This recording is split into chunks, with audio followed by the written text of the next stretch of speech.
so far out of the 3 Damien Chazelles. Fuck. It's got the IMAX sequences in it as well, I hear. So that's looking forward to. I do remember going to watch this in the cinema and it just lived in the fuck. Hello, I'm Sean, your movie madman, and I'm back. And today is going to be a very exciting video for everyone because I'm going to be talking about a new director, a rising director, I might add. Today we're going to be talking about Damien Chazelle.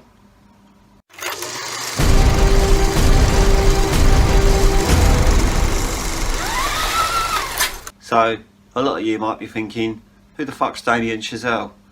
Hey, I'm going to tell you, alright? Damien Chazelle is the man who directed Whiplash. First film he made, won shitloads of Oscars. He also directed La La Land. Second film he made, won shitloads of Oscars. He also directed First Man. Third film he made that won Oscar. He also has directed Babylon, which is out in the cinema this month, and I assume that will be nominated for loads of Oscars and probably scoop up a big bunch as well. So I thought it was time to bring this guy up. Damien Chazelle is very inspirational for me. He's a director. He's only 6 months older than me, so I found him very inspirational reading about him the other night and the way that he's gone about making these films and how some of them were too big, so he had to wait and make them later. To start with, I'm going to show you Whiplash. This is the only one that I have opened. You've got discs in there too. Original artwork on the 4K, and the Blu-ray is just the same as the front cover, but at least there's original artwork on one of the discs. So we're going to talk about that film in a minute, and the picture and the sound. But next we're gonna open La La Land. Nice slipcover on this one. I like to say there is a nice slipcover on this, considering the other two don't have slipcovers. A bit rude. Let's take the plastic off though. Yeah, love that.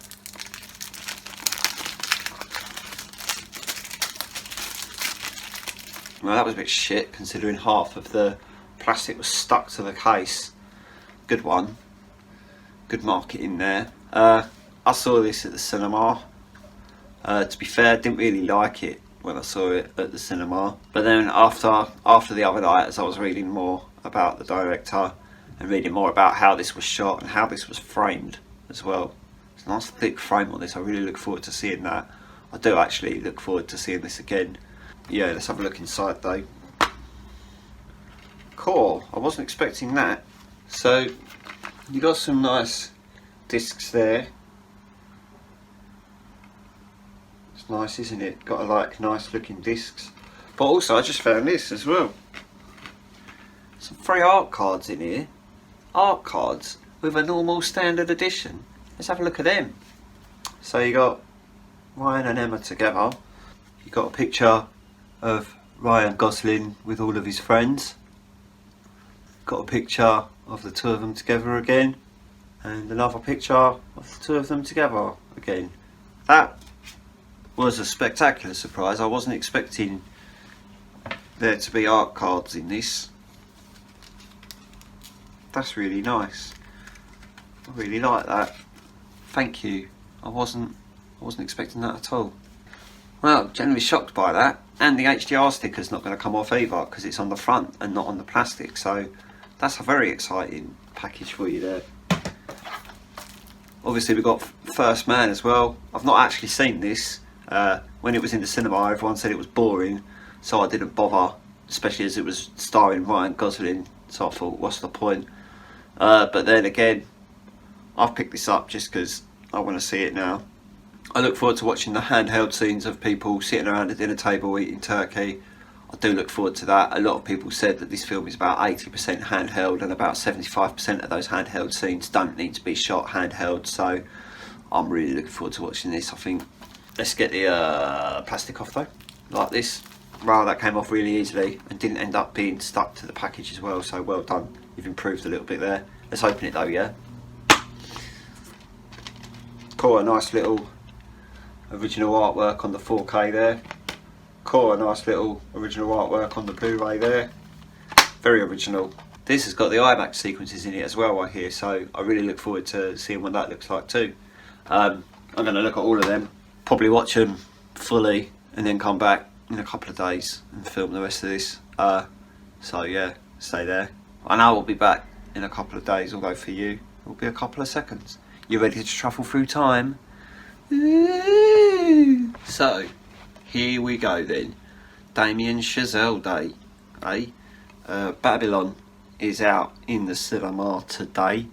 It is an 18 though, so I hope you're over 18 if you're going to watch that, because if you're not, they'll probably turn you away. First Blu-ray we're going to talk about is going to be Whiplash. This is Damien Chazelle's first movie. Won 3 Oscars as well. One of them was Best Supporting Actor, that went to J.K. Simmons. J.K. Simmons is literally one of the greatest things that you will see in this film. He's so angry, and like even gets emotional in a couple of points as well.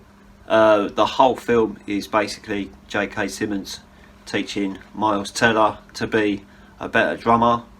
He's a bit of a harsh teacher.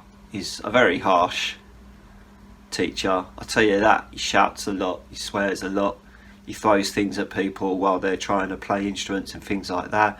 It's a generally very unsettling performance to watch from J.K. Simmons, but that's why he got the Oscar, because he could do that on the screen, and he did it really well. And Miles Teller absolutely smashed his role too.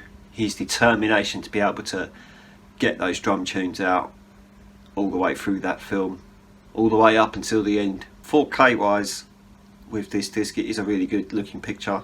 If that helps, it's really good to see that sweat building up on J.K. Simmons' forehead and the blood dripping off of Miles Teller's fingers while he's trying to play the drums. Those close-ups, there's like close-ups of cymbals where you can literally see beads of sweat bouncing off the cymbals, beads of sweat bouncing off of... There's just a really sweaty film if you like a bit of sweat and a bit of blood. Whiplash is there for you. Probably so far out of the 3 Damien Chazelle films I've seen, I'll probably put this as my number 1. But moving on. So then you've got this interesting piece of work, La La Land. Yep, it's a musical. I don't know if that was obvious from it being called La La Land, and the fact that they're posing like they're halfway through singing a song on the front cover there. So yeah, this is one of those musicals that kind of tried a bit more to pay homage to how musicals were made back in the 50s and 60s sort of times. It's one of those films that looks like it's set in the 50s, but it's actually just set in modern times. So that's an interesting angle to throw it at. I do remember going to watch this in the cinema, and it just left me wanting to watch West Side Story. Not that this is anything like West Side Story, but a lot of like the musical numbers and the background and stuff like that just made me like, I want to go watch West Side Story. 4K wise, this was actually shot in 2.55 just to give it that little bit more of what they call the CinemaScope look on the cinema screen. So when you watch this is going to have some very, very heavy black lines at the top and the bottom. Not that there's anything wrong with that. I quite liked that I could watch something that was in deep CinemaScope. It was quite nice for a change. I was really impressed with that side of things. So that side of things looked really good. The 4K HDR side of things looks really good. The backgrounds look absolutely beautiful. When they do some of their like obvious CGI dances where the background changes around them yet they keep dancing, or they're dancing in the sky or whatever, all of that still looks really beautiful. So there are a lot of positives about this film. The only issue is that it's just a love musical about people being in love whilst trying to make it in the entertainment industry. That's literally all it does. I won't tell you what happens at the end, but I don't know. It was alright. It wasn't awful, but it wasn't brilliant. The songs were interesting. I'm pretty sure there are parts of it where Ryan Gosling couldn't even decide if he could sing or not, but we'll move on. Speaking of Ryan Gosling, he's in this one as well. First Man. This is Damien Chazelle's third movie. I saw this for the first time this week, watched it at home, because I didn't watch it in the cinema because it looked boring and shit. So I decided to watch it at home, and then it turned out it was just boring and shit. Okay, so positives. It won an Oscar. One Oscar for visual effects, so it's interesting. That's about all the positives. There is, oh no, wait a minute. There is an IMAX sequence in there when they get to the moon and actually come out of the spaceship, and the bars stretch out into your IMAX shot as well. And there's a massive, like, a good like 10 to 15 minutes of IMAX on the moon. That's about it. That's literally about it. I just found this film really boring. It made me laugh because it almost felt like whoever filmed it had never filmed anything before, because there were just scenes of people sitting around a dinner table eating dinner, and the camera would be shaking all over the place like it's bloody Cloverfield. And it's just like, why they decided to make this film 90% handheld is absolutely beyond me. But to be fair, it was one of the only entertaining parts of the film for me, was watching the camera jiggle all over the place. So yeah, I wasn't expecting it to be good. I only bought it because it was cheap and I wanted to own all of Damien Chazelle's movies. But yeah, it's probably not one that I'm going to rush to watch again anytime soon. The 4K side of it is still good though. It's still a good looking picture, still good looking details and good looking colours, so you've still got all of that with it. A little bit of grain in there, but I think they did that so that it would look more like a 60s kind of thing. But yeah, I don't, unless you're really interested in the subject matter, which I wasn't, I wouldn't suggest it. Alright, I mean, you might really enjoy films about people going to the moon and Ryan Gosling being really boring, but I didn't, so sorry. That's it for today. Yeah, I'm going to be back to talk about some more films very soon. If you could like this video, if you could subscribe to the channel, and I'm going to fuck off. Okay? Goodbye.